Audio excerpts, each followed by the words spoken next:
the objective of our research is to restore voluntary locomotion after severe lesion of the spinal cord. And in this study, what we have been able to achieve is restoring not only voluntary but even adaptive control of locomotion after a lesion of the spinal cord that normally induces complete and permanent paralysis of the hind limbs. In order to achieve this goal, we developed this new robot that provides support against the direction of gravity but does not facilitate locomotion in the forward direction. This means that the rat can learn to walk over ground in a very safe environment.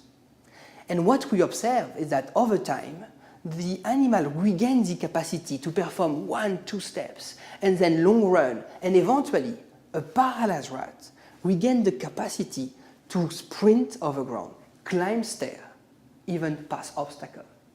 The brain established new connections. This means that the cut fibers, they regrew, establish relay connection in the spinal cord that enable to pass information from the brain past the injury in order to restore a voluntary control over the circuitry below the injury.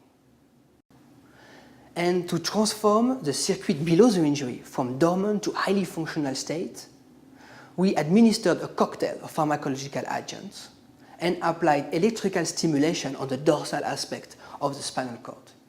The therapeutic impact of this type of intervention in humans is difficult to predict. But this very surprising plasticity and recovery that we have observed in the rat open promising perspective to improve function in humans with spinal cord injury. And we are now investing all our efforts in order to move toward clinical application in a timely manner.